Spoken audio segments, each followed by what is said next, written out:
What happens when a domestic dispute call at Walmart turns into a masterclass in how not to commit a crime? In this video, we break down a chaotic interaction between Florida police and a couple who seem to have their stories crossed. What starts as a confused husband claiming his wife thinks he's cheating quickly spirals into a felony retail theft investigation involving electric scooters, car batteries, and accidental confessions. Let's see how the officers dismantled their alibis, piece by piece. Hey man, come here real quick. So you're here with your wife?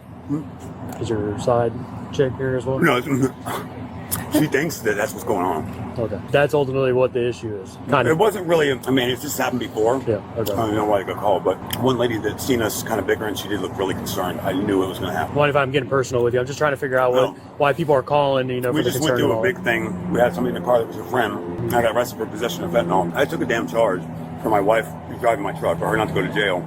I'm going to take the kid because he was going to take everybody because everybody's saying it's not ours. Anyway, that caused a lot of stress on him. And I think that's when the cheating stuff, she started thinking I was cheating. Okay. Watching me go to jail in front of my daughter. I'm 35 years old and haven't been arrested. I think that's why she's having this, thinking I'm cheating. I'm just trying to deal with it the best I can. I don't like it.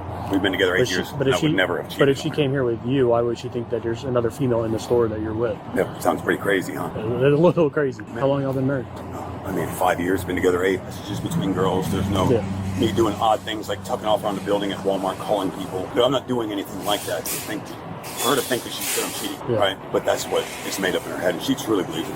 I know I look in her eyes and I can just tell she really believes it. As far as the groceries, so you had a big... Yeah, well, I had a GoTrex, like I was telling her. The scooter, the little riding scooter, cup milk, a couple small things, toilet paper. Okay. And, yeah, I don't know. She's, you headed back in she don't have the card, so I know she didn't get far. I went back inside, told her to pull up. That was my fault. Told her to pull the truck up, and I'll be out in a minute. Well, I got there, no card. My wife was walking around saying, hey, I got to move the truck. I'm like, what? So there's cops. And, oh, shit. So I ran out here. All right, well, if you need to go pay for things, let's go pay for it, okay? Something weird going on. Notice the immediate behavior here. This is often called preloading an excuse. The officer hasn't asked about his criminal history or fentanyl. The officer just wants to know why they're shouting. But the suspect is already nervous, oversharing details to paint himself as a martyr who took a charge for his wife. He is trying to build sympathy and distract the officer from the immediate issue, the truck parked in the fire lane and the massive cart of unpaid goods inside. It's going to do major shoplifting. They have a whole buggy that she's pushing around, has bags of stuff in it, has like a razor scooter underneath of it. I asked her if she was shopping. She said yeah, but she couldn't check out because I was literally talking to her. It's all back up already, and she's told me that she hasn't checked out yet. So I was literally talking to her the entire time that I came inside the store. I never let anyone out at all. What's that? Said y'all's call where we were. I was told that she kept walking in and out. So. Thank you. She sat there the whole time. Oh, here, we'll come over here so we're out of the way a little. Yeah, sorry about that. Honestly, he's probably never going to buy anything because I canceled all the cards. Because I found charges on them. He doesn't know that though, so he's probably going to be really pissed off. I was trying to save that. I was trying to do that whenever he went outside. Because I knew he was going to be really mad. Yeah. But that's where I found the charges and what started this whole thing. He doesn't know that I know that the charges are on there though. Are you going to be okay for the night? Oh yeah. Sure. Oh yeah. He's not any sort of, honestly, if anything. He said you guys were arguing on the parking lot. Yeah, we did a little bit. That's because that's when because he came out originally without the car and was complaining about asking me what was going on. That's what we were fighting about. And then that's when then he came inside and the truck was parked in the fire lane. The lane over here, yeah. Here is where the story splits. The husband claims he has a cart full of items he intends to pay for. The wife, however, claimed she canceled all his cards because she thinks he's cheating, meaning she knows he has no way to pay for these items. Also, take note of the cart. We see a GoTrex electric scooter and bags that look full. But look closer at the cooler. A common tactic in retail theft is box stuffing or concealment, hiding high-value items inside lower-value packaging. The officers are already suspicious because the truck was staged in the fire lane, a classic getaway position. Where'd he go? I got his driver's license. Hey, I don't have enough in this car to cover that. And also, with this situation, I guess I'm just gonna come back. It's fine with me. I'm just gonna come back because I don't have $300 in this car. Well, I'm gonna put it to you this way, okay? You both are acting very frantic. You know that there's no money on that card right now. You pull up the truck. You have a large load. What do you think I'm trying to get out of here? I already know. I'm not stupid. I told you earlier. I've already beat the situation. That's exactly why I'm just going ahead and leave. But I do have money. I work. I do work. You know what I mean? Like, why would I come in here to steal that much money's worth of shit, dude? I mean, come on. That's pretty stupid. Come on. It happens all the time. Have I maybe possibly, knowingly not scanned an item before? Maybe. But never anything like that. Okay. I mean, there's a guy sitting. Well, I'm here going to tell you what's going to happen now. Front. I'm going to tell you what's going to happen right now, okay? Okay. All right. You're going to be detained for now until we get everything figured out, all right? Hey, I got you, man. Let me investigate some things here, okay, man? Yeah, you're not under arrest. All right, man. Why is he being arrested? I don't know. So. Oh, what's going on? What's going on?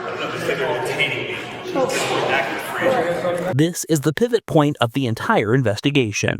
The officer uses a simple pressure tactic. If you want to buy it, go buy it. The husband instantly gets called.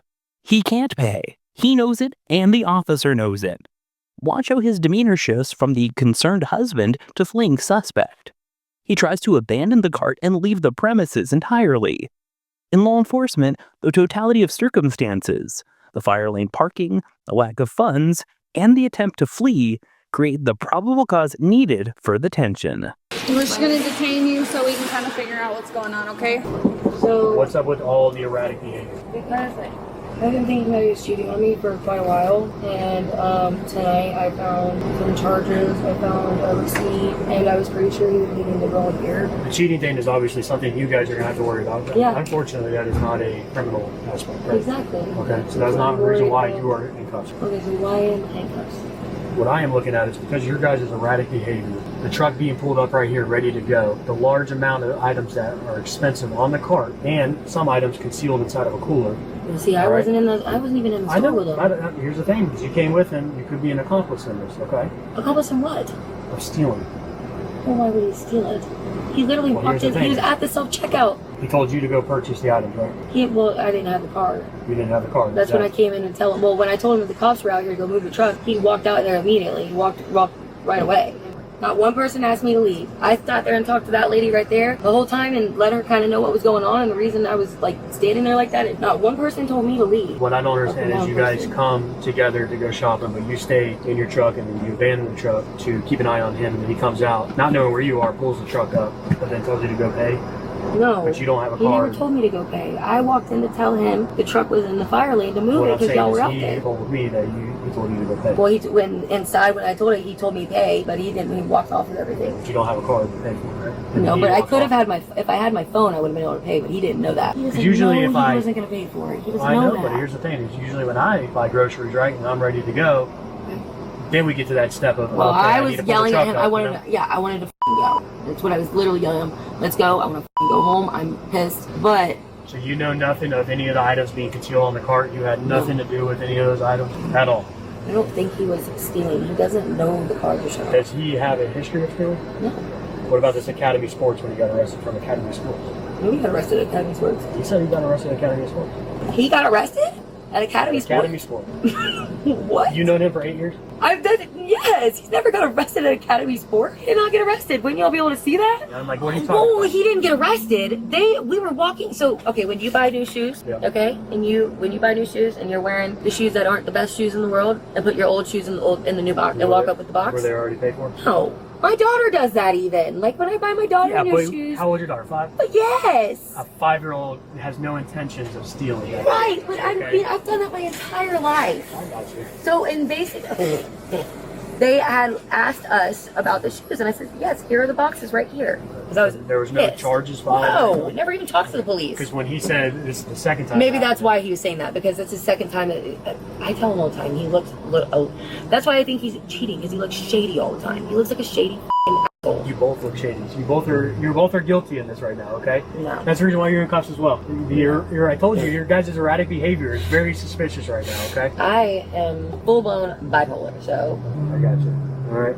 It kind of draws a red flag, okay? Yeah, I know, but sure, I guess. So I didn't I'm even hoping it put goes. like that. I'm hoping it goes the route of where it was just homework in your case and trying to catch it. Okay, I'll be right back. Okay. You are watching a masterclass in self-incrimination. While trying to prove she isn't involved in this specific theft, she casually admits to a lifetime of other thefts. She describes shoe swapping, putting old shoes in a new box, as if it's a normal shopping habit.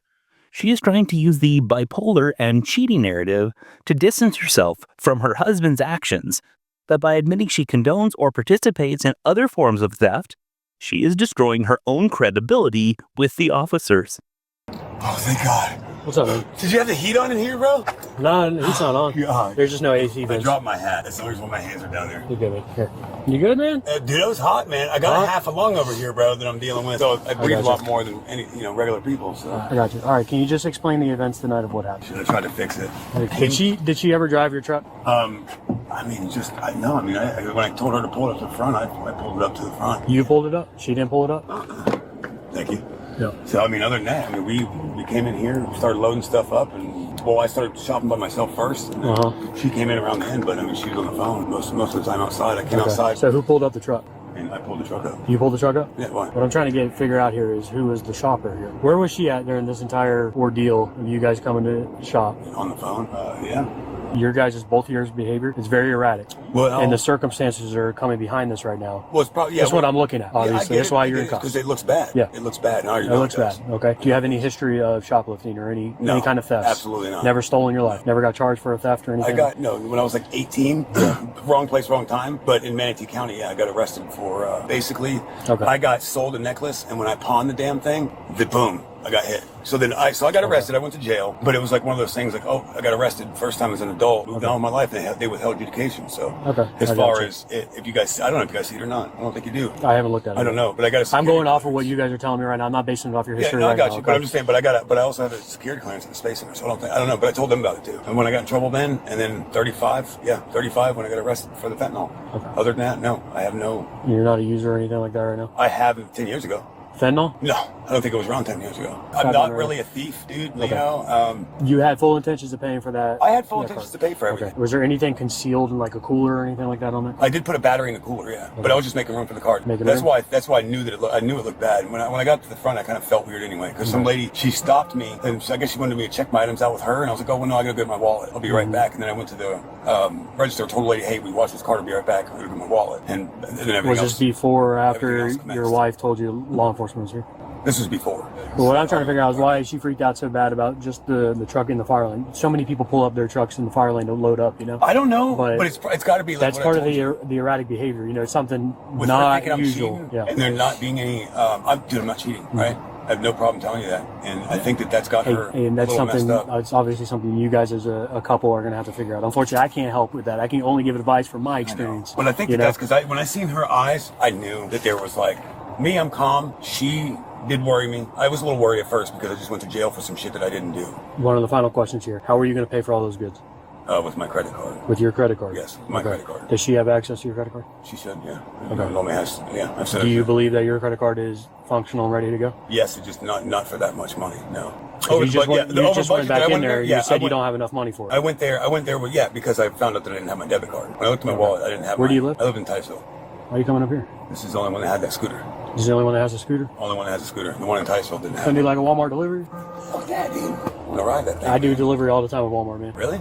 It's way better. But then again, way better than having to come in here. But most of the guy doesn't tap my shit. You know, I don't tap my phone to pay for my goods because I feel like I'm gonna get fraud or something. All right, man. Here, put your feet back in. I'll roll down the window a little bit to get you air. Okay. Unfortunately, there's no vents at the back, but I'll get you some air. Let me go look at the cameras and figure out what's gonna happen on here. Okay. I got your story and her story. Okay, man. All right.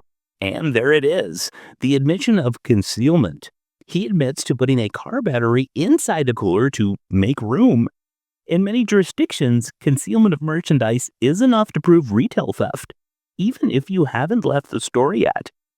Furthermore, notice the contradiction. The wife earlier claimed he'd never been arrested at an Academy sports store. The husband here is vague about his history. The officers are cross-referencing their stories in real time, and nothing in lining up. The sweating and the need for air are physiological responses to the stress of being caught in a lie. In the end, the couple was looking at felony retail theft charges. The elements were all there: the staging of the vehicle, the lack of funds, the concealment of the battery, and the attempt to flee. But in a twist of fate, the text reveals the store decided not to pursue criminal charges. This is surprisingly common. Big buck stores sometimes weigh the cost of prosecution against the loss. Despite the conflicting stories, the accidental confessions, and the erratic behavior, this couple managed to talk their way into handcuffs, but ultimately walked away free. A very lucky break for a very clumsy attempt at a heist.